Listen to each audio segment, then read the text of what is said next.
Good afternoon, ladies and gentlemen, and welcome to this meeting of the Russell Cotes Art Gallery and Museum Management Committee. I pause to allow Rebecca Rhodes to read out the customary housekeeping arrangements.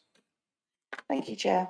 Please note that this meeting is being recorded by the Council for live broadcast and will be published on the Council website for a minimum of 6 months. The meeting may also be recorded or streamed for live or subsequent broadcast by members of the public, although ultimate discretion in this matter lies with the Chair in case of disruption. For those in the room, please note if the fire alarm sounds, please exit the building by way of the nearest available signed fire exit route and make your way to the assembly point at the War Memorial in the gardens opposite the front of this building in Bourne Avenue. Finally, please ensure background noise is kept to a minimum and mobile phones and other devices are turned off or switched to silent for the duration of the meeting. For those in the room, this includes turning off microphones and turning the volume down completely on your laptops. Thank you. Thank you, Rebecca. And now I turn to you for any apologies. We have no apologies, Chair. Everybody is here. Thank you. Again, customary, a notification of any interests which members wish to declare. None recorded. You do have the minutes of the last meeting, which took place on the 27th of October last. For matters of accuracy, are we agreed? We are. Any matters arising which might not be dealt with in the meeting we have this afternoon? I take it, therefore, that those minutes are approved. Are there any public issues which have been raised prior to or at the point of our starting this meeting, Rebecca? No public issues, Chair. Thank you. That allows us to move to the main item on our agenda, which are the Russell Cotes charity accounts. And I'm pleased that Matt, you are here, Matt Filmer, and I invite you to summarise and present those matters to us. Thank you. Thank you, Chair. Good afternoon, everyone. For those that don't know who I am, my name is Matt Filmer. I'm Assistant Chief Financial Officer at the Council. And these are the statement of accounts for 24-25. I'm not planning to do any deep dive or any sort of page turning in the accounts because you've already had that session back on the 7th of January, which, although I wasn't in attendance, I heard it was a very robust session. And there were no changes off the back of that to highlight. I think there were some clarifications which have been shared with the committee post that meeting, so hopefully you've all received that. I think it's another year of improvement based on some of the audit feedback we've had, and hopefully puts you into good stead when the Independence Day does come. We have got Nick Hickson, who's the external auditors, online. So if there's any specific questions around the actual audit itself, I'm sure we're happy to take any questions as well. I'll stop there. Happy to take questions personally as well. Thank you, Matt. And I do confirm that there has been some correspondence from Simon with regard to a number of questions that were raised. So I'm grateful to you for that. But before we move to the matter of the audit, are there any questions that members have with regard to the figures as published in those accounts?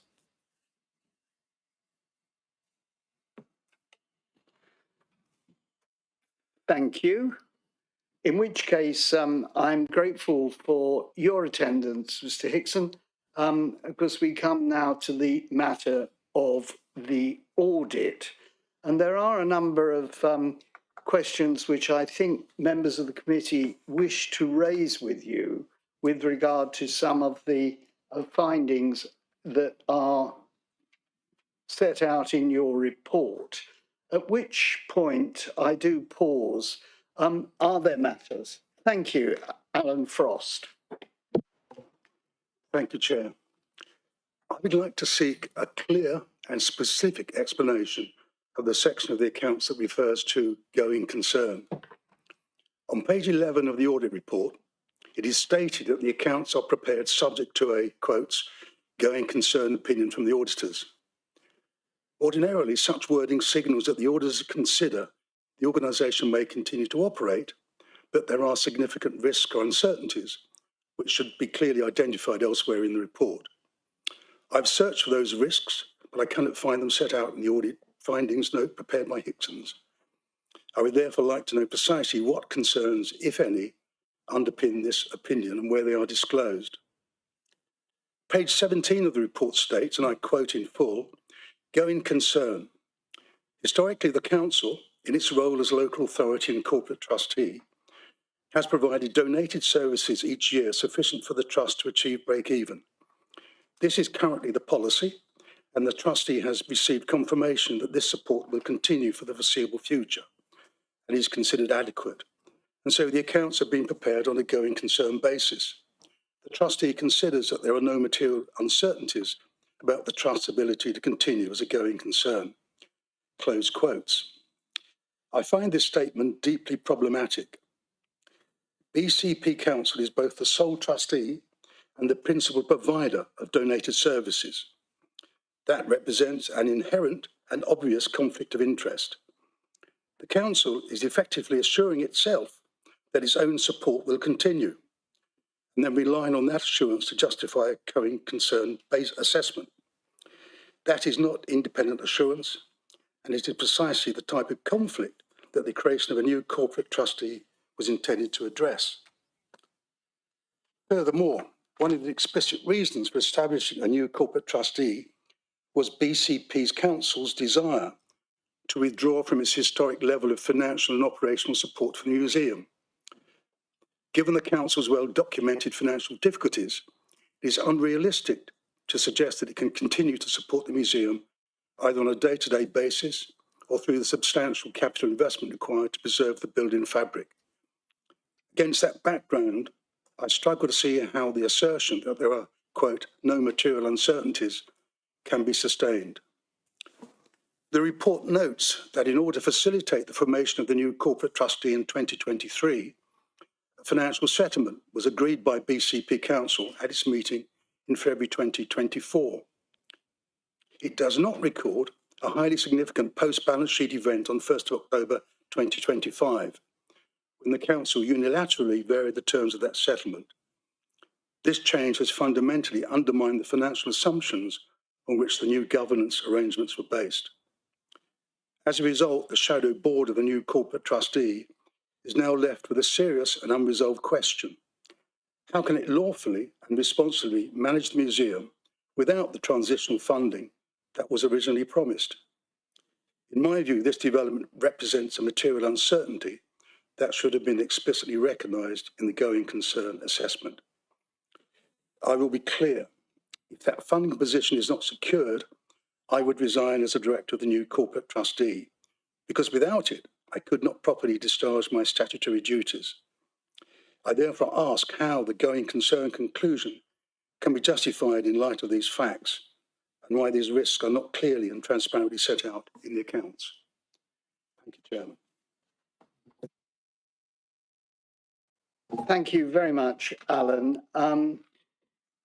I invite some response, although you may wish to give this further consideration, in which case I think this meeting would have to adjourn. But obviously, an initial response would be welcome. And that, I assume, is from me. Thank you, Mr. Frost. Normally, we would expect to receive assurances from the council, and I'm sorry that the council is also the trustee. It does cause some difficulty, but it's the only solution we currently have to deal with this. I don't know if I've seen the 1st of October document you refer to, which changes the funding requirement post-independence. So I'm going to find some difficulty in answering that part of your question, Mr. Frost. As a matter of information, the October letter actually isn't about post-independence. It's about pre-independence. Notably, charges made against the agreed endowment to be charged in year until such times as independence is achieved.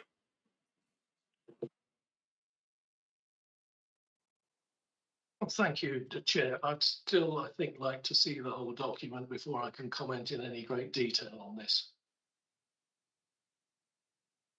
So Mr. Frost is right. If it does, if it does affect the ongoing viability of the trust as currently constituted, then I would have expected that to be part of our audit procedures and to have commented on it. But I don't recall seeing it.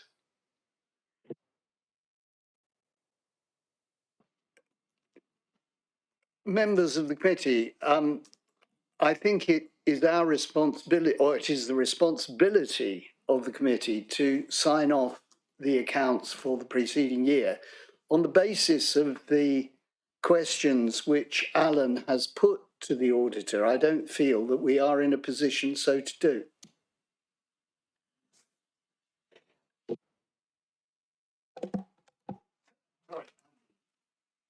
Thank you, Chair. I think I've made a mistake at the beginning of the meeting. So when you asked about declarations of interest, I suppose I should declare an interest on the basis that I am a prospective director of the externalised Russell Cotes Museum, but I'm also a cabinet member and a member of the executive. So when any matter financially relating to the Russell Cotes comes up at cabinet, I have to declare an interest and leave the room. I'm not intending to do that now, but I find myself in a slightly awkward situation in the sense that obviously, as colleagues know, we've had a meeting with the chief executive of BCP, who is investigating matters relating to the financial situation to which Alan referred, and looking at how that gap might be plugged. So I have no further information on that. I thought Matty was going to be here, but maybe he's clearly not at the moment. So yes, we are clearly, there are some significant issues that we are all aware of in terms of the viability of the museum on the basis of the decision that was made to remove or to trigger the dowry immediately upon the 1st of October on the vesting day that never happened. So I'm still hopeful that we can get some positive news from the chief executive, but equally, I don't feel comfortable signing this off, given that this is the huge issue hanging over the whole of the externalisation process financially. So I would agree with you that I don't want to sign it off. Thank you very much, Councillor Martin. Are there any other contributions? Yes, Alan. May I just return to the point Mr. Hickson made? I'm pleased that he sees that there is a clear conflict, which does make the statement from the council rather odd, which I don't need to stress again. I think my concern is that this is a set of accounts which should represent a situation as it is. Anyone reading these accounts cannot really understand the dilemma that currently faces both the council and the new prospective board, and that's why I think those points should be revealed. Thank you. I mean, I personally endorse precisely what you said, and you know, transparency is critical at this time. Not least, you know, post-independence, there are a number of people who will be taking on roles as directors with a huge responsibility attached to that, blind to the matters which have been set out in these accounts. They are not transparent, and they do have inaccuracy fundamentally. Councillor Williams. It seems to me that we've reached a bit of an impasse, and may I suggest and propose that we postpone the meeting for another date. Are we agreed with that proposal, Matt? Thank you, Chair. Just to remind everyone that the statutory deadline for the submission accounts is the 31st of January. So if we were to propose a new date, it would have to be before that 31st January deadline. My only other suggestion would be, could we take a short adjournment and perhaps talk to Nick around that letter? Just wonder if that'd be helpful. No, I think the matters which Alan Frost has raised are detailed, and I would wish the auditor to be able to give them due consideration, and I don't think a short adjournment is going to facilitate that. I am inclined to say, not as a trustee, but chairing this management committee, it is not my problem, it is your problem, the 31st of January.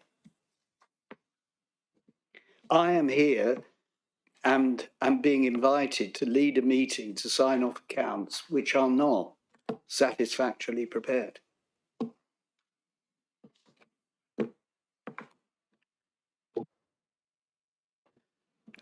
Ladies and gentlemen, are we agreed that we adjourn the meeting until such times as the information is made available to us? Agreed? I think we merely terminate the meeting until such times as we can reconvene and consider. Thank you all for your time.